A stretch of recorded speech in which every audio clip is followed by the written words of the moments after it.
Hi guys, it's Jordan from P&B Campers. I'm just going to be doing a handover video on this Rapido motorhome. It's a 2009 or late 2009 registered Fiat Ducato based vehicle, and the model is a 7095DF.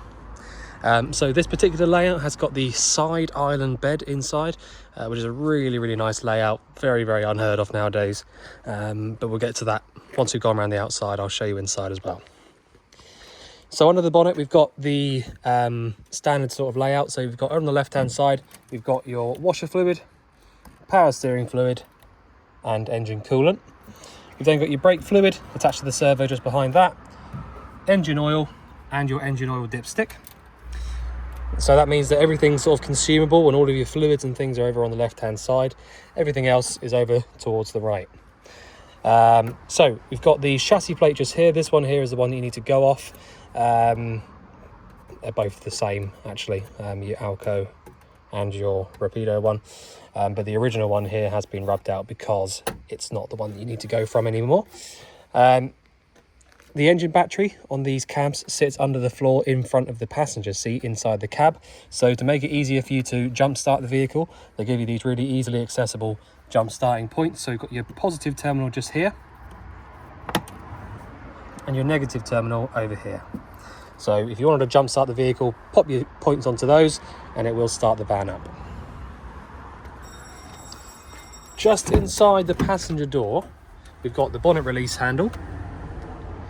And underneath the passenger seat, we've got a few bits. Your jack and wheel brace kit are inside there with a few screwdrivers in there for if you're in trouble. The diesel filling point is just here behind this passenger door as well. Nice and easy to get to, and made specifically so it kind of blends in with this piece of moulding. So the first locker we get to is not particularly interesting. It's just the back of your water heater, your boiler, or your heating and hot water system. It's the same unit. So if you, obviously if you have any problems with it, you just bring it back to us or an expert, but this is the back of the boiler. So you can get to the back of the boiler nice and easily for fitting bits and pieces that would normally be an absolutely massive job. So really good access there. The reason they do that is so that you don't have to spend hours taking the thing to pieces just to get to it. So that is always nice. Hookup point is this one just here. So if you do have access to a hookup cable, really helpful to have that plugged in, hence why, you know, they have them nice and easily to get to. If you plug in on the mains, essentially what it means is that you'll have access to using any of your mains of appliances. Also means that the battery charger will be on, so your leisure battery will be at full power all the time. So really handy to have that plugged in if you can. We've got your vent for the boiler here. So if you have got the boiler lit up, you will feel hot air pumping out through the bottom of here. You might also get a little bit of condensation building up just here and dripping down. That's completely normal. It's just the way that these boilers work. Freshwater filling point is this one just here. So when you've got access to a hose or whatever you've got to fill the fresh tank up, that is where you would go to do that. So this locker here at the rear near side is really important. So if I just explain what we've got going on, pretty much all of your electronics come into this cupboard here. So what I mean by that is you've got your mains power stuff just here, all your 12 volt stuff is just here, and your 240 volt battery charger is there. You've also got your solar controller up there as well. But basically, if you notice that nothing's working on the mains, have a little look in here and check that these are all in the upright position. If you notice that something specifically isn't working on 12 volt, you can have a little look in here and you'll notice that every fuse has got a little diagram above or below it telling you exactly what it does. So you can actually have a little look in here and just sort of diagnose it yourself. Just, you know, if your pump gives up, you can have a little look through here, find the one that looks like a pump, and then you can check that fuse. So it's really nice and easy. And then over on the end, as I said, you've got your mains charger. So if you are hooked up on the mains, that's where your charger is, basically. This, you haven't got to do anything with that. It'll spring to life as soon as you plug the cable in. But yeah, there you go. So I carry on now to the back. So you've got the tow bar just down there at the bottom. reversing camera coming down from the top just there. Nothing else really to show you on the back of the van, to be honest. So your garage in here is surprisingly big. So you've got what's called a double skinned motorhome. So what I mean by that is that you've got a little bit of a void between the actual floor that you stand on inside the van and the floor that is sort of open to the elements. So because of that, you have got this absolutely gigantic space running all the way through. So I'll explain a bit more about that when we get inside, but this is why you get this really good sized garage. Just here is your wastewater drain off handle. So the handle just there is how you open and close it. But underneath, obviously, is where the water actually comes out from. The rest of these bits and pieces in here, I think that's going to be an awning inside there, or at least, you know, bits and pieces of it. Previous owner has just left a lot of this stuff for you, so worth just having having all of this stuff out and having a good look through it. I can't guarantee anything on any of it because it's obviously not new and it's not been, you know, it's not ours, but have a good route through it. I'm sure it wouldn't have been left there for no reason. So yeah, there you go. So you've got an external hot and cold water point just there. The shower hose, or the point for that, is just in here. So you plug it into your little air fitting just here, and then your external water will come out nicely from that. We've then also got your toilet cassette locker inside here. The actual cassette itself is unbelievably easy to use. So if I just show you how to take it out, we lift up on the little yellow tab just here, and then the actual whole cassette will come all the way out towards you. From that point, all you need to know really is that you drain it out from this little yellow point just here. This spins around. And on the back of the cassette, on the top, you'll see there's a little circular yellow button. So whilst you're emptying this out, hold the little yellow button down and that'll release some pressure whilst you're draining it out. Blue fluid goes back inside here. About a cap or two of the blue fluid goes back inside here, and then push it all the way back home again like that. So that really is it. It's very, very simple. And this is just a magnetic fitting just there. So the rest of the vehicle, because you've got the side island bed, you get this massive window just here, letting loads of natural light in. You can see there the bed layout just there. You have got this little catch just here for this garage door. So if you've got the garage door all the way open, this will hook over and hold it nice and tight. These two vents just here are both to do with your fridge. So if you have the fridge lit up on gas, you should be able to hear a little bit of a noise coming from the bottom of here. You can take it out and see if you want to, but you shouldn't really ever need to do that. Habitation door itself, you have got this blackout blind on the door itself.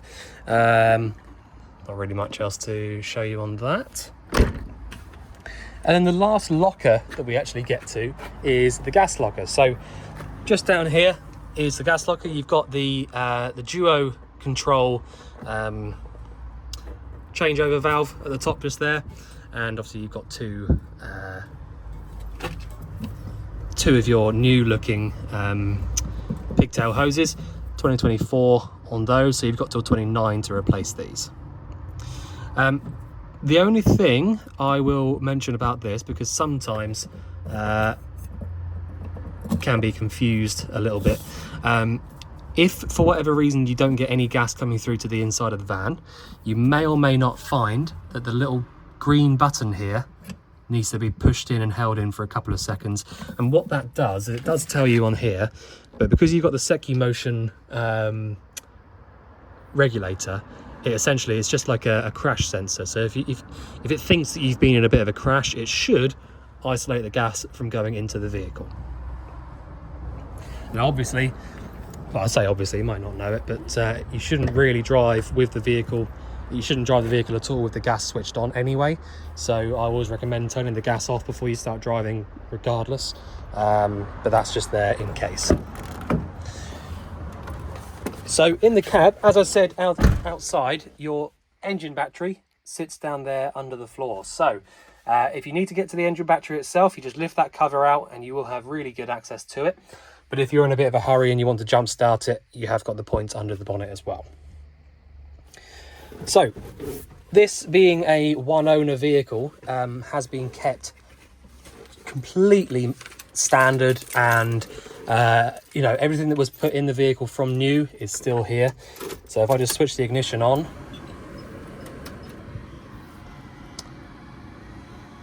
you've got the original Rapido branded head unit there and reversing camera, so that is completely original. So you can have a little play with that and see your reversing camera screen. It's nice and clear. You have also got the Pioneer single din head unit just underneath that as well. Your air conditioning is from that little button just there. All of your options just down here as well. Hazard warning lights from the middle. 6-speed manual gearbox, where reverse is lift up and over to the top left hand side. You've got your lights and indicators from here, and your cruise control stalk from the one underneath that.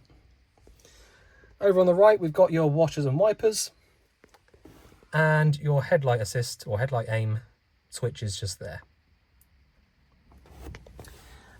Loads of storage inside just here.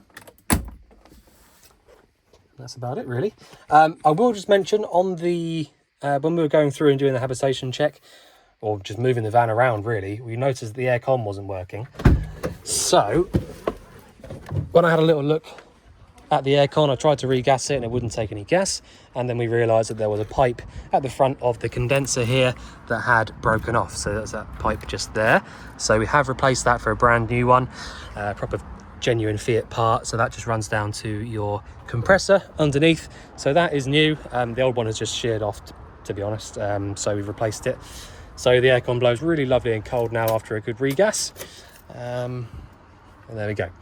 So if I jump in the back of the vehicle now, I'll show you what we've got. So as I mentioned outside, you've got what they call a double skinned floor. So the beauty behind a double skinned floor is a couple of things, really. First thing is that you get an unbelievably good amount of insulation because of it. If you imagine, you know, if you've got a house at home, the majority of homes are built with a cavity wall. So you've got an external wall, a space, and then the internal wall. And this is exactly the same sort of thing. Because the floor that we're standing on here has this much space going down to the floor, that you sort of, you know, that's exposed to the elements. I mean, I can even feel the cool air coming through there now. So it's just such a good insulator for the more high-end vehicles like this one. You've also got the other massive plus side to having these double skin floors, as you can probably tell there, is the sheer amount of storage space that you get because of it. So you've got storage running all the way through here. As I showed you on the outside, you can get through to it at the back as well. The hole underneath of this bed is all storage as well. So you've just got, you know, I can't really even explain to you or show you on a video how much storage you have. You know, so Rapido have really gone through and made sure they've used every single little bit of space humanly possible. So first thing I'll run you through is going to be the control panel up here above the door. So these Rapido control panels are, well, like most, they are unbelievably easy to use. So I'll just zoom in a touch just there. So you've got the main power switch just here. This is a CBE control panel, by the way. So I know it's Rapido branded, but it is made by CBE. So you've got lights from that switch just there. The fan button, the top left-hand button there, is going to power our fan over here. So that's including these lights. All right, and the fan, the extractor fan, which takes up a tiny bit of space just here in this cupboard. So that's what that switch there does. Aux 1 and Aux 2 are basically just 12-volt power for various things around the vehicle. So you might have to have the 12-volt power Aux 1 or Aux 2 on in order to use some of these 12-volt sockets in here. But basically what I always say is with the Aux 1 and Aux 2 buttons, it's a case of, because it's different with every vehicle, it's just going to be a case of just having a go and seeing what they, you know, try and work out what they power. Sometimes they'll power absolutely nothing at all. you know, so it's just one of those things. But essentially, when you want to come into the vehicle, if you want to use absolutely everything, just come in, turn your power on, your lights on, and your 2 aux powers on there, and then pretty much you should have power to everything. Everything apart from the water pump, which is this little switch just here.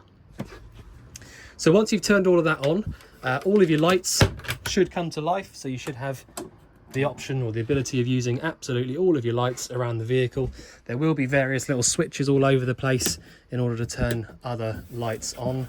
Rapido also have a habit of putting switches in kind of unusual places. There will be a little switch somewhere for that, clever little place for it. But yeah, so again, just like I was saying before, even with the lights, it's worth just spending a few hours in here and just going through and just sort of choosing. You know, you might find that some of the lights are really far too bright, and you might never use them. You might just use these under counter lights. You know, so it's all personal preference stuff. Get more storage up there. So anyway, that's all just sort of self-explanatory stuff really. But so I've shown you what all these buttons do apart from the water pump. So when you turn the pump switch on, because you've got an inline pump, you will hear it purge itself and get up to pressure. So if I do that now, you might not have heard that because it's really nice and quiet, but what it did was I turned the pump switch on. The pump realized it wasn't completely 100% up to pressure. It got itself to that pressure and then turned itself off. So that is exactly what you want to happen when you want to use your pump. The only reason that wouldn't happen is for 2 reasons. One, if you press this little button down here, that shows you your fresh water level. So we've got 30% in the fresh tank. So if we had 0% in the fresh tank and we turn the water pump on, there's a good possibility that the pump will just run on and run on and run on because it hasn't got enough water in the tank to pressurize itself. So you need to make sure that you make sure that you've got enough water in the tank before you start trying to actually turn the pump on, because otherwise it just will run on and run on. The other reason that you could find that the water pump stays on and doesn't turn itself off is if your boiler isn't quite full. So the only real way to make sure that you know that the boiler is definitely full is by doing what I'm about to show you now. So we'll turn the water pump switch on after making sure that we know that we've got some water in the tank. And then all we're going to do is turn the tap to the left-hand side, which is our hot side, and draw the water through. I'll just take this plug out and draw the water through on the hot side. So the pump's kicked back in, really nice and quiet. And I can see straight away we've got good pressure. It's not coughing and spluttering and going all over the place and covering me in water. And when I turn this tap off, the pump will turn itself straight off, which it has done straight away. So doing that proves to me for an absolute fact that the boiler is full of water and we don't need to put any more into it. Okay, if we found that we did what I've just done there and it was coughing and spluttering and going all over the place, all you need to do is leave that tap running until it comes through like that. So just briefly, just explain what I'm talking about now. The reason that works and the reason that you have to do that is purely for the fact that the boiler is first in line for the hot water side of the system. So if the boiler isn't 100% full of water, it will fill itself up before it comes out the tap. All right, so that's the only reason that works anyway. But so that's just really important. If you try and light the boiler up on gas and try and get the water hot when the boiler is empty, you're going to run into some problems. So it's really important just to double check that your boiler is definitely full before you start trying to use it, basically. Now on that note, I will carry on with the control panel in a minute. I realise that I'm going off topic a little bit. But on that note, you've got just down here, this is your boiler drain off point. So at the moment, if I just hold the camera steady, at the moment, we've got the little blue tab at the top there going front to back to the vehicle. And just at the bottom down here, if the boiler drain was open, we'd see a little blue knob popping out at the bottom there as well.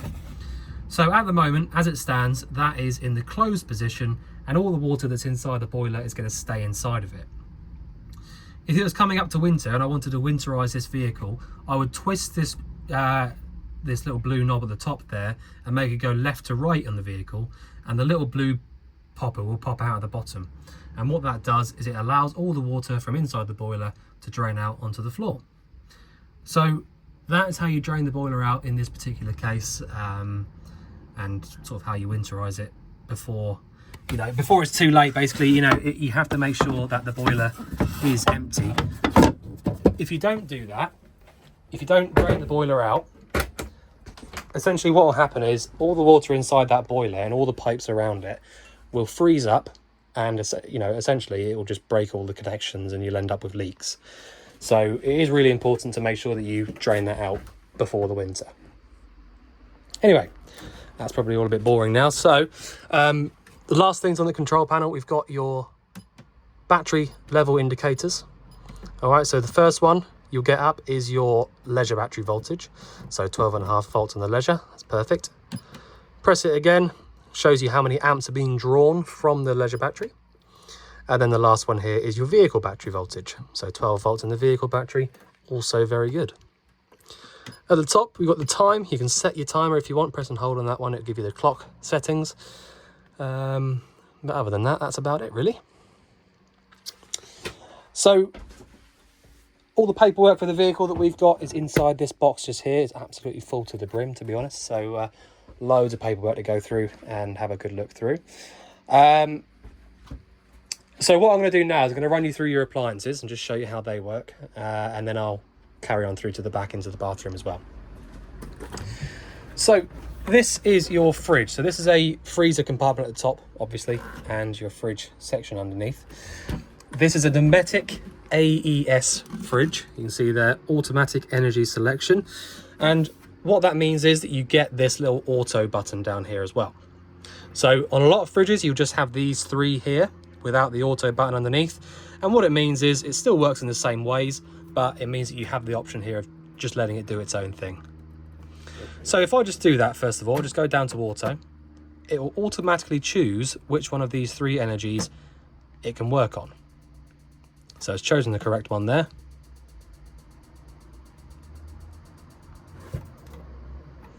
Okay, so what it did was it essentially, I went down to auto, and then straight away it went through its own little cycle and just sort of worked out which one of these three energies it can use. So it would have tried the mains hookup, realised there's no mains there, and then it went for the gas. When it lit up on gas, that's it. It will just stay on gas now until we try and change it. If we had the electric hookup plugged in, it should choose mains for us. And if we had the engine running, it should choose 12 volt for us. So the way these fridges work is you have to pre-cool them before you leave, either on the gas or the mains, and then switch over to 12 volt whilst you drive. So the 12 volt is only powerful enough to hold the temperature inside the fridge once you've already got it cold. All right, so please don't expect this fridge to go cold after half an hour's driving with it on the 12 volt there, because it will not have changed temperature. So the element for the 12 volt is just powerful enough to hold the temperature that you've already got it to. So make sure that before you leave, you've got it cold already, either on gas or mains, and then switch over to 12 volt for when you're driving. Other than that, you've got your temperature selector over here on the right. Just shows you in the little green bars there how high you've got it. And essentially, you just sort of gauge that on how much frost are you getting inside this freezer compartment. If it goes really over the top and you get loads of ice forming, maybe turn it down a little bit. But that's about it, really. Behind us, we've got the... oh, that was stupid. I just soaked the side with water. I'll leave that bit in because that was funny. Right. I will tidy this up. So we've got the boiler controls over here. All right. So we've got the option on this one, because you've got the Combi E boiler. You've got the option of using it on gas or electric. You can use it on gas and electric at the same time if you really want to, but that's only if you're in a real hurry to get the hot water or the heating going. So the way that I tend to explain these is the little switch at the top there that says Combi E. That is your energy selector, hence why it's called Combi E, or I like to think of it that way anyway. So where you have it at the moment is on gas only. So if I go down 1 or down 2, sorry about my shaky hand, that is a mixture of gas and electric at the same time. If I go up 1 or up 2, that is electric only. So on the habitation sheet that you'll get with the vehicle, it should tell you how many amps 1 and 2 draws at any one time. So normally it's about 4 amps for 1 and 8 amps for 2. So that is just literally telling the boiler what energy to use. The one underneath that actually says combi on it, that is the one that tells the boiler what to do. The one above it tells it how to do it. All right, so that tells it what energy to use, and this one tells the boiler what you actually want it to do. So if I go up once, it's going to give us 40 degrees of hot water and no heating. If I go up 2, we've got hot water only again, but at 60 degrees. If I go down 1, we've got heating only, and our little amber symbol will go away. And if I go down 2, we've got hot water and heating at the same time. So back to the middle, turns the boiler completely off, and that's it. So the one at the bottom here tells the boiler what to do, whether it's heating and hot water, or one or the other.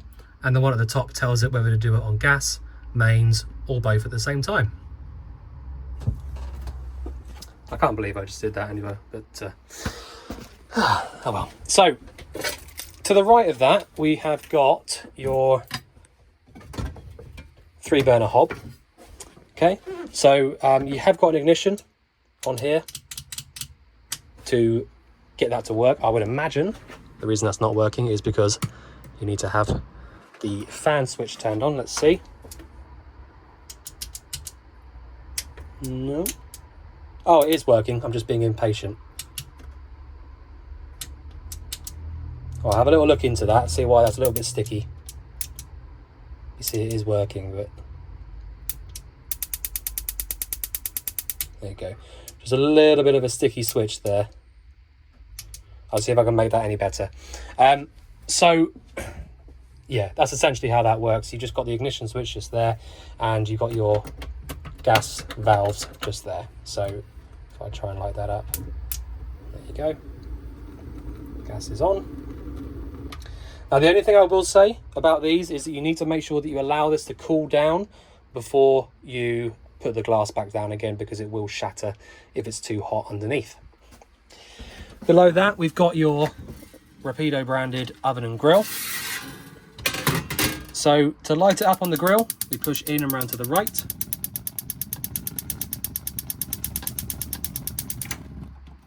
And to light up the oven, we go in and round to the left.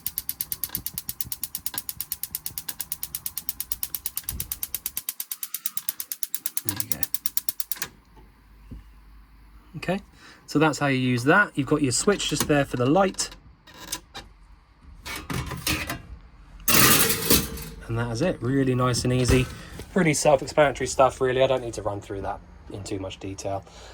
So that's your sort of kitchen area. Not really much else to explain about that. It's all pretty self-explanatory stuff.